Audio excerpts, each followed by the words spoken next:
Hello and welcome to this channel. Have you ever thought, क्या आपने कभी सोचा है why there is a snow on the top of the mountain?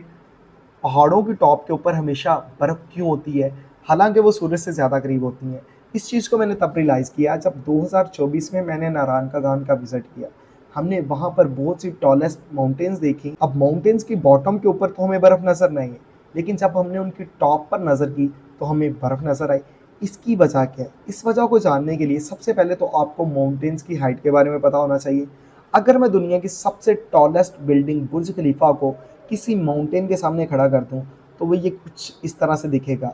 अब इसकी वजह क्या है? क्योंकि बुर्ज खलीफा की जो हाइट है वो 2722 फीट है, जबकि जो माउंटेन्स की जो हाइट होती है वो होती है 10,000 feet, 15,000 feet, 20,000 feet, 25,000 feet. In fact कि दुनिया की जो टॉलेस्ट बड़ी माउंटेन है माउंट एवरेस्ट, उसकी जो हाइट है वो हमारे पास 29,000 समथिंग है फीट में। ठीक है, तो इससे ये क्लियर हो गया कि माउंटेन्स की जो हाइट होती है वो बहुत ज़्यादा होती है। और जैसे ही हम हाइट में आगे जाते जाते हैं, ऊपर जाते जाते हैं, तो दो चीज़ें कम होती जाती हैं। पहली, एटमॉस्फेरिक प्रेशर, और सेकंड वन, एयर की डेंसिटी कम हो जाती है। इसका मतलब क्या है? एयर की डेंसिटी का मतलब ये होता है, आप इस पिक्चर में देख सकते हैं, अगर आप बॉटम पर नज़र करें तो आपको ये जो हवा के पार्टिकल्स हैं, ऑक्सीजन के पार्टिकल्स हैं, ये नज़र आ रहे हैं।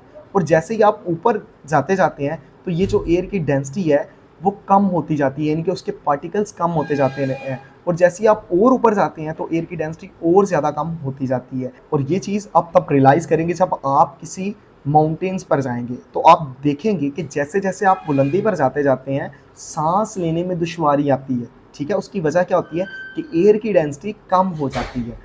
अब यहाँ पर अगर हम देखा जाए तो एट सी लेवल हमारे पास एयर की जो डेंसिटी होती है वो 100% होती है। इसको सादा से एग्जांपल के साथ आपके साथ शेयर करता हूँ।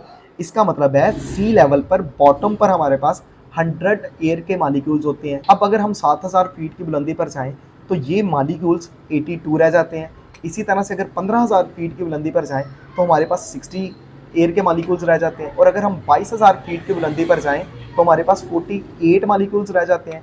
और इसी तरह से 28,000 फीट पर हम जाएं तो 38 मालिक्यूल्स रह जाते हैं। तो इसका मतलब है जैसे जैसे हम हाइट पर जाते जाते हैं एयर की जो डेंसिटी होती है वो कम होती जाती है। क्योंकि सूरज ज़मीन से लाखों किलोमीटर दूर है तो चंद हज़ार फीट उसके लिए कुछ भी मायने नहीं रखता। सूरज की हीट ज़मीन पर पड़ती है तो चूँकि बॉटम पर एयर की डेंसिटी ज़्यादा होती है, ज़्यादा मालिक्यूल्स होते हैं एयर के, तो वो ज़्यादा हीट को ट्रैप कर लेते हैं, कैद कर लेते हैं, और वहाँ पर हमें गर्मी का एहसास होता है। और अगर हम टॉप ऑफ द माउंटेन की बात करें तो वहाँ पर एयर की डेंसिटी कम होती है, कम मालिक्यूल्स होते हैं एयर के, तो वो कम हीट को ट्रैप करते हैं। हीट वहाँ पर ज़्यादा टिक नहीं पाती। यही वजह है कि वहाँ पर जो पड़ी स्नो होती है वो मेल्ट नहीं होती। तो आई होप कि आपको इस सारी चीज़ की समझ आई होगी।